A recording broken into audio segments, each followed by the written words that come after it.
నమస్తే Chandana, welcome to great Andhra big story. కూటమి పార్టీలు దేవుడిని రాజకీయానికి వాడుకుంటున్నాయి. తిరుమల నెయ్యి వ్యవహారాన్ని జగన్ మీద బురద చల్లడానికి గరిష్టంగా వాడుకుంటున్నాయి. సందర్భంగా హాట్గా ఉంది కనుక ప్రస్తుతం ఆ ఆరోపణలు వినిపిస్తున్నాయని అనుకోవడానికి వీల్లేదు.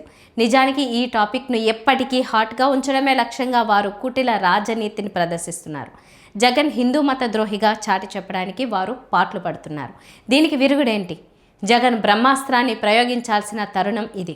హిందూ ధర్మం కోసం, హిందూ ఆలయాల కోసం దేశంలోని ఏ హిందూ నాయకుడు కూడా తీసుకొని ఓ అద్భుత నిర్ణయాన్ని ప్రతిపాదించడం ఇప్పుడు అవసరం. ఆ వ్యూహం గురించే ఈ వారం great Andhra big story. Jagan ధర్మ రక్షణ కోసం అవతారమెత్తక తప్పదు. హిందుత్వ ఒక ధర్మంగానే మనందరికీ తెలుసు. చాలా మంది హిందుత్వాన్ని మతం అనే పదంతో వ్యవహరించడానికి కూడా ఇష్టపడరు. దాన్ని ఒక ధర్మంగానే పరిగణించాలని దెబ్బలాడుతారు. మతం అంటే అదేమీ తప్పు పదం కాదు. మతం అంటే అభిమతం. ఉత్తమ జీవన శైలుల గురించి ఒక్కొక్కరూ ప్రతిపాదించిన విషయాలే మతాలుగా, వేర్వేరు మతాలుగా స్థిరపడ్డాయి. అందుచేతనే మతాలు, ధర్మాలు ఎప్పుడూ కూడా మంచివి మాత్రమే ప్రబోధిస్తూ ఉంటాయి. కానీ మతాన్ని అనుచిత, స్వార్థ, సంకుచిత ప్రయోజనాలకు వాడుకోవడం అనేది రాజకీయ నాయకులకు చేతనైనంతగా ప్రపంచంలో మరెవ్వరికీ చేతకాదు. మతాన్ని వ్యాపారంగా మార్చుకుని దందాలు సాగించేవాళ్లు ఉండరు అని అనలేం గాని వారి స్వార్థం చాలా చిన్నది. వాళ్లంతా కేవలం మతాన్ని ఒక ఆలంబనగా మాత్రమే చేసుకుని బతుకులు సాగిస్తూ ఉంటారు. కానీ రాజకీయ నాయకులు అలా కాదు. మతాన్ని ఒక దావానలంలాగా వ్యాపింపజేసి సమాజాన్ని మంటల్లోకి తోసేసి ఆ మంటలతో చలికాచుకోవాలని చూస్తూ ఉంటారు. రాజకీయ నాయకులు ఒక మతాన్ని గరిష్టంగా సమాజంలో చిచ్చు పెట్టడానికి, విద్వేషాగ్నులను రగిలింపజేయడానికి వాడుకోవడం పీక్ స్టేజ్లో ప్రస్తుతం ఆంధ్రప్రదేశ్ రాష్ట్ర రాజకీయాల్లో నడుస్తోంది. మత రాజకీయాలు ఈ దేశానికి కొత్త కాదు. మతం మాత్రమే కాదు కదా, 4 ఓట్లు గుత్తగా దక్కుతాయంటే ఎలాంటి చీలికనైనా ప్రోత్సహించడానికి అధికారమే పరమావిధిగా బతికే అనేక మంది రాజకీయ నాయకులు ఆరాటపడుతూ ఉంటారు. అలాంటి మన వాతావరణంలో మతాన్ని అసలు ఎవరు మాత్రం విస్మరిస్తారు? రాజకీయ నాయకులు ఏ మతానికి చెందిన వారైనా అన్ని మతాల పట్ల ఆదరాన్ని, ప్రేమను ప్రకటిస్తూ ఆయా మతానుగుణమైన వేషధారణలో ప్రత్యేక సందర్భాల్లో వారితో కలిసిపోవడం, తద్వారా తాను కూడా వారిలో ఒకరిని అని చూపించుకుంటూ వారి ఓట్లను ఆశించడం అనేది మనం గమనిస్తూనే ఉంటాం. కానీ ఒక మతాన్ని ఆసరాగా చేసుకుని, ఒక మతాన్నే అస్త్రంగా ప్రయోగించదలుచుకుని ఒక రాజకీయ నాయకుడిని అధపాతాళానికి తొక్కేయాలని ఆరాటపడడం మాత్రం మనం గతంలో ఎక్కడా చూసి ఎరగం. ఆ విషయంలో ప్రస్తుతం దుర్మార్గమైన పోకడలు నడుస్తున్నాయి. వీటికి అంతూ దరి కనిపించడం లేదు. ఆంధ్రప్రదేశ్ రాష్ట్రంలో అధికారంలో ఉన్న కూటమి సింగిల్ పాయింట్ ఎజెండాకు ఫిక్స్ అయింది. వైఎస్ జగన్మోహన్ రెడ్డిని మళ్ళీ ఓడించడానికి వారికి ఒక తారక మంత్రం దొరికింది. జగన్ హిందూ వ్యతిరేకి, హిందుత్వానికి ద్రోహం చేస్తున్నాడు అని చెప్పడాన్ని వారు లక్ష్యంగా ఎంచుకున్నారు. కేంద్రంలో నరేంద్ర మోదీ సర్కార్ పుణ్యమా అని హిందుత్వ భావనకు ఈ దేశంలో ఆదరణ హఠాత్తుగా పెరిగింది. దేశ ప్రజలందరూ కూడా తమను తాము మానవత్వపు ప్రమాణాల కంటే మిన్నగా మతం ప్రమాణాల ద్వారానే ఐడెంటిఫై చేసుకోవాలనే సంస్కృతిని 3 దఫాలుగా అధికార పీఠంపై ఉన్న భారతీయ జనతా పార్టీ ఈ దేశంలో పాదుగొల్పింది. ఇప్పుడు చంద్రబాబు నాయుడు, పవన్ కళ్యాణ్ లాంటి వారంతా ప్రవాహానికి అనుగుణంగా వెళుతూ తమ పబ్బం గడుపుకోవాలని ఆరాటపడేవాళ్లే. భారతీయ జనతా పార్టీతో విభేదించి ఉన్నప్పుడు చంద్రబాబు వారి గురించి, వారి మతతత్వం గురించి ఎలాంటి వ్యాఖ్యలు చేశారో కూడా అందరికీ తెలుసు. ప్రత్యేకించి నరేంద్ర మోదీ గురించి కూడా ఎన్ని రకాల దూషణలకు పాల్పడ్డారో కూడా ప్రజలకు తెలుసు. అవన్నీ ప్రజలు మరిచిపోతారని అనుకోవడం కూడా కరెక్ట్ కాదు. కానీ చంద్రబాబు నాయుడు తెలివైన రాజకీయ నాయకుడు గనక దేశంలో హిందుత్వ భావన ట్రెండింగ్లో ఉన్నదనే సత్యాన్ని గ్రహించి దానికి తగ్గట్లుగా తన మాటల్ని, తీరును, వ్యవహారాలను కూడా రీడిజైన్ చేసుకున్నారు. మోదీ విధేయ నాయకుడిగా చంద్రబాబు కనిపిస్తున్నప్పటికీ జాగ్రత్తగా గమనించినప్పుడు మోదీని ఆయన అమ్ముల పొదిలో ఒక అస్త్రంగా దాచుకున్నారు. ఆ రకంగా దేశమంతటా ప్రబలంగా ఉన్న హిందుత్వ భావనను ప్రత్యేకించి ఇక్కడ ఏపీ రాజకీయాల్లో జగన్మోహన్ రెడ్డి పతనం కోసం వాడుకోవడానికి చంద్రబాబు నిర్ణయించుకున్నారు. జగన్మోహన్ రెడ్డి క్రిస్టియానిటీ మతాన్ని అవలంబించే వ్యక్తి కావడం అనేది కూటమి పార్టీల వారికి కలిసి వచ్చే అంశంగా తయారైంది. ఆయన మతం వేరే గనుక ఆయన హిందుత్వానికి ద్రోహం చేస్తున్నాడు అని చాటి చెప్పడం వారికి మరింత సులువైంది. ఒక అబద్ధంతో ప్రజలను నమ్మించడం ఎలాగనే విద్య చంద్రబాబుకు తెలిసినంతగా ఎవ్వరికీ తెలీదు. ఆ విద్యను ఆయన జగన్ను హిందుత్వ వ్యతిరేకగా ప్రొజెక్ట్ చేయడానికి పరిపూర్ణంగా ఉపయోగిస్తున్నారు. ఏ మాట కామాటే చెప్పుకోవాలి. ముఖ్యమంత్రి చంద్రబాబు నాయుడుకు తిరుమల వెంకటేశ్వర స్వామి వారి పట్ల అనన్యమైన భక్తి ప్రపత్తులు ఉన్నాయి. చిత్తశుద్ధి గల భక్తే ఉంది. ఆయన ముఖ్యమంత్రి అయిన తర్వాత కూడా తన ప్రోటోకాల్ అధికారం ఉన్నప్పటికీ ఏనాడు మహాద్వారం గుండా తిరుమలేశుని దర్శనానికి వెళ్ళలేదు. ఇప్పటికీ కూడా వైకుంఠం క్యూ కాంప్లెక్స్ ద్వారా మాత్రమే వెళ్ళి దేవదేవుడిని దర్శించుకుంటారు. దేవుడి ఎదుట తాను సామాన్యుడిగా ఉండాలని మాత్రమే చంద్రబాబు అనుకుంటారు. మరి అంతగా వెంకటేశ్వరుని పట్ల భక్తి ప్రపత్తులు ఉన్న చంద్రబాబుకు దైవభీతి లేదా అనే సందేహం ఇప్పుడు కలుగుతోంది. ఎందుకంటే జగన్ను టార్గెట్ చేసి అబద్ధాలను ప్రచారం చేయడం ద్వారా వారు చేస్తున్నది ఖచ్చితంగా దైవద్రోహమే. తమ రాజకీయ కుటిల క్రీడలో స్వార్థ ప్రయోజనాల కోసం వెంకటేశ్వరుని ఒక పావుగా వాడుకోవడాన్ని మనం ఎలా అర్థం చేసుకోవాలి? జగన్ను బద్నాం చేయడానికి చంద్రబాబు దేవుడిని వాడుకుంటున్నారు. ఆ దేవుడి ప్రసాదం పట్ల భక్తుల్లో అపనమ్మకాన్ని, అవిశ్వాసాన్ని, భయాన్ని కూటమి పెద్దలు తయారు చేస్తున్నారు.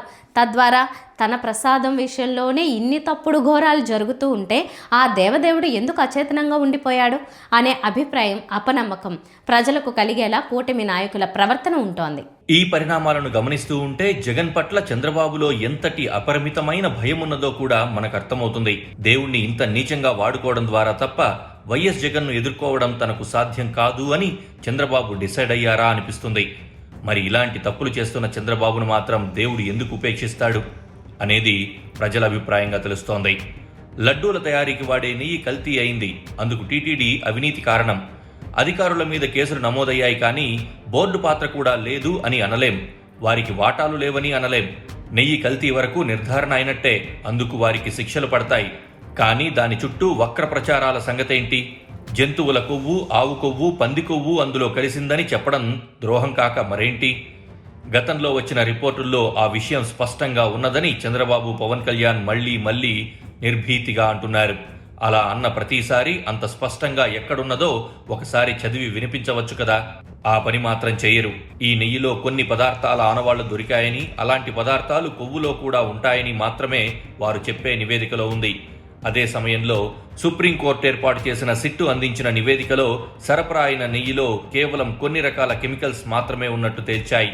కొవ్వులు ఉన్నాయని చెప్పలేదు కదా అని వైసీపీ అంటే, కొవ్వులు లేవని కూడా చెప్పలేదు కదా అని టీడీపీ వితండవాదం చేస్తోంది. నాణ్యతను పరీక్షించి నివేదికలు ఇచ్చేవాళ్ళు అందులో ఏం ఉన్నాయో చెప్పారే తప్ప ఏం లేవో ఎందుకు చెప్తారు? ఆ నెయ్యిలో పామాయిల్లో కలిపిన కెమికల్స్ పేర్లను వారు వెల్లడించారు. అంతే తప్ప అందులో సబ్బు నీళ్లు లేవు, బంగారం లేదు, వెండి లేదు, కొవ్వు లేదు అని చెప్పడం వారి పని కాదు కదా. కానీ సంఖ్యాబలం బాగా ఉన్నది గనక టీడీపీ అనుకో తమ దబాయింపు మాటలతో నందిని పంది చేయడానికి ప్రయాసపడుతున్నారు. నెయ్యి కల్తీ సరే, ఇప్పుడు ఇంత చర్చ జరుగుతోంది. తిరుమలేశుని ప్రసాదాల్లో వాడే మరే ఇతర దినుసుల్లోనూ కల్తీ కానీ నాణ్యత లోపాలు కానీ లేవని ఈ ప్రభుత్వం గట్టిగా చెప్పగలదా అనే ప్రశ్న ఎదురవుతోంది. సంస్థాగతంగా టెండర్లు పిలిచే స్థాయి, భారీ వినియోగం ఉన్న ప్రతి చోట ఎంతో కొంత అవినీతి చోటు చేసుకుంటూనే ఉంటుంది. అలాగే నెయ్యి కల్తీ వెనుక కూడా అవినీతి ఉంది.